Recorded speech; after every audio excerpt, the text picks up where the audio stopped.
बिस्मिल्लाहिर्रहमानिर्रहीम। Lecture number 5, chapter number 1, physical quantity and measurement, physics ninth. आज का जो टॉपिक है वो है इंटरनेशनल सिस्टम ऑफ यूनिट्स।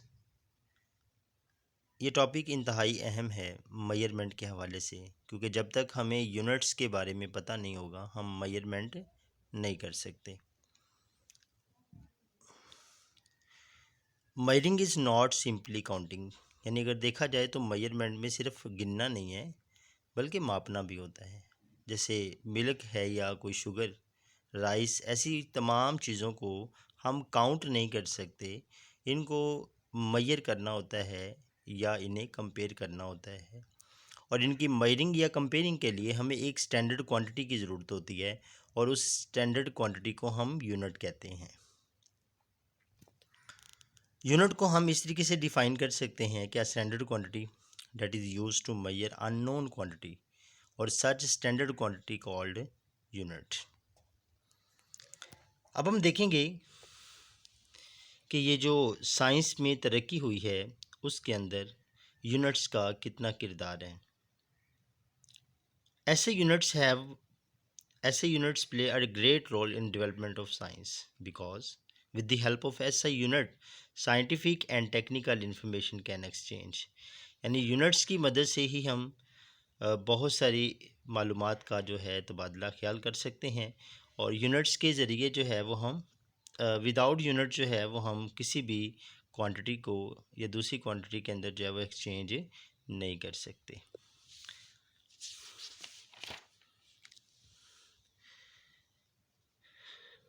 इस यूनिट्स की पूरी दुनिया के अंदर जो है वो ज़रूरत को महसूस किया गया था कि कोई एक ऐसा निज़ाम होता जिसके ज़रिए हम आपस में एक दूसरे के साथ लेन देन कर सकते।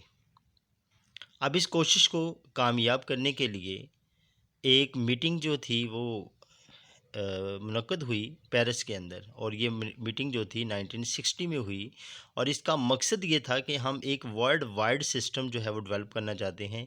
एक ऐसा सिस्टम जिसके ज़रिए पूरी दुनिया जो है या पूरी दुनिया के अंदर जो है वो चीज़ों का लेन देन किया जा सके, और एक ऐसा सिस्टम, इस सिस्टम को फिर system of international of units का नाम दिया गया, और इसको हम कॉमनली रेफर्ड एज SI के नाम से जानते हैं। So this conference held in Paris in 1960 for adopting a worldwide system for measurements called International System of Units, और this system commonly referred as SI।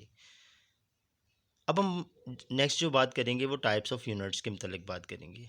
अभी तक हमने देखा कि यूनिट्स की ज़रूरत क्यों थी, क्योंकि जब तक यूनिट्स नहीं थे लोग जो थे कीमती चीज़ों के बदले में कम कीमती चीज़ें जो थे वो ले रहे थे।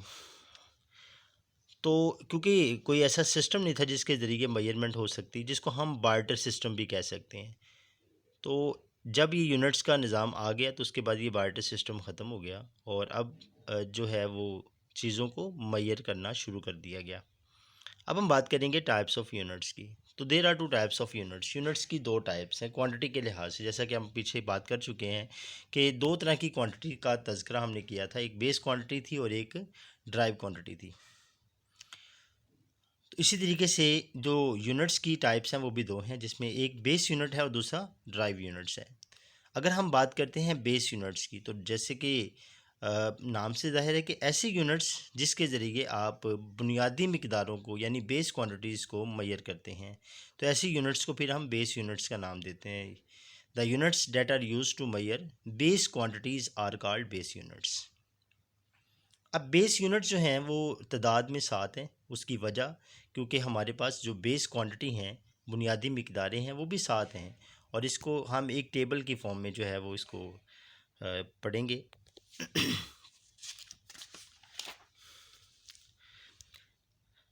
क्वांटिटीज़ के मतलब तो हम पहले से जानते हैं कि 7 क्वांटिटीज़ हैं, जिसके नाम जो हैं वो यहाँ पे मौजूद हैं। Length, mass, time, electric current, intensity of light, temperature, amount of substance. अब जो लेंथ है इसको हम L से रिप्रेजेंट करते हैं, मास को M से रिप्रेजेंट किया जाता है, टाइम को T से, इलेक्ट्रिक करंट को I से, इंटेंसिटी ऑफ लाइट को हम L से रिप्रेजेंट करते हैं, टेम्परेचर को T से, और अमाउंट ऑफ सब्सटेंस जो है उसको हम N से रिप्रेजेंट करते हैं। ये इनके सिंबल। अब जो लेंथ है उसका जो यूनिट है एसआई यूनिट वो मीटर है, मैस का एसआई यूनिट किलोग्राम है, टाइम का एसआई यूनिट सेकंड है, और इसी तरीके से इलेक्ट्रिक करंट का जो एसआई यूनिट्स है वो अम्पेयर है, और इंटेंसिटी ऑफ लाइट का एसआई यूनिट कैंडेला है, टेम्परेचर का केल्विन, और अमाउंट ऑफ सब्सटेंस का मोल है।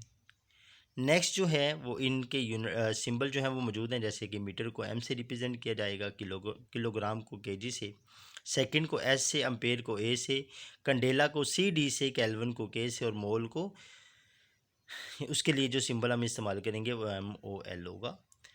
नेक्स्ट जो हम बात करेंगे वो ड्राइव यूनिट्स के बारे में बात करेंगे। The units that are use to measure derived quantities are called drive units, यानी ऐसे यूनिट्स जिसके ज़रिए आप मखूज़ मिकदारों को मेजर करते हैं या मैश करते हैं। इसकी जो एग्जांपल हैं वो भी हम एक टेबल की फॉर्म में लिखेंगे और उन्हें पढ़ेंगे। यहाँ हम चंद एक ड्राइव क्वांटिटी का जिक्र करेंगे जिसमें speed, acceleration, volume, force, pressure, density and charge है।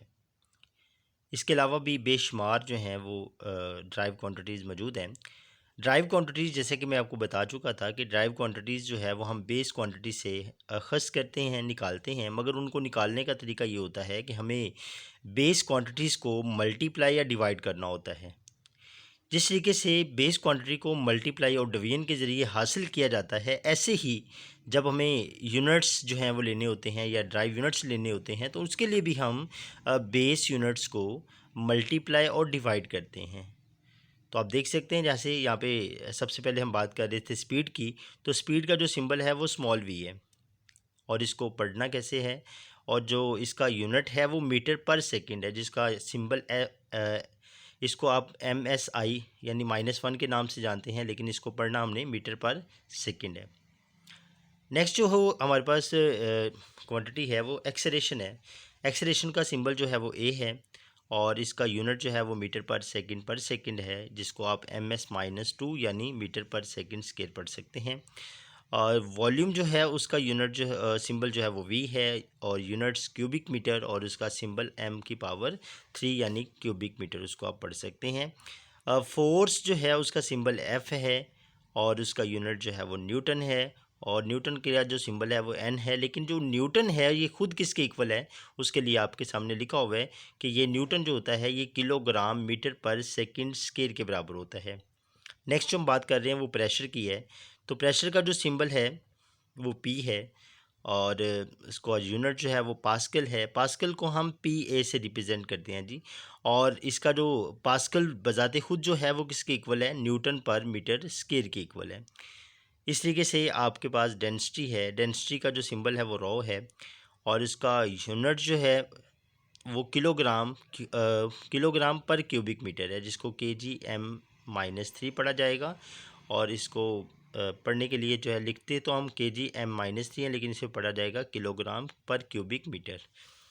चार्ज का जो सिंबल है वो क्यू है, यूनिट इसका कॉलम है, और इसका जो सिंबल है वो सी है, और सी जो है वो खुद किसके इक्वल है जी, अम्पेयर सेकंड के इक्वल है। नेक्स्ट एक छोटी सी मिनी एक्सरसाइज है। इसके अंदर जो है वो वॉल्यूम क्योंकि एक मखूज़ मिकदार है, और उसको मेजर करने के लिए उसके यूनिट्स जो है वो वॉल्यूम है। इसी तरीके से 1 लीटर जो है उसके अंदर 1000 ml होते हैं, और 1000 ml जो है उसको हम 1 डेसीमीटर क्यूब भी कह सकते हैं, और इस तरीके से 1 लीटर के अंदर 1000 सेंटीमीटर क्यूब होते हैं। तो यहाँ से पता ये चला कि जो ml है और सेंटीमीटर क्यूब है ये दोनों एक दूसरे के इक्वल होते हैं, यानी 1 ml जो है वो 1 सेंटीमीटर क्यूब के बराबर होता है। और यहाँ पे एक इम्पोर्टेंट ये जो मिनी एक्सरसाइज है ये आपके MCQs के लिए बहुत ज़्यादा इम्पोर्टेंट है जी। और 1 मीटर क्यूब के अंदर 1000 लीटर होते हैं। इस तरीके से आज का हमारा जो यूनिट्स का जो कि बहुत ही इम्पोर्टेंट टॉपिक था वो कंप्लीट होता है। और अल्लाह हाफिज़, अपना ख्याल रखिएगा।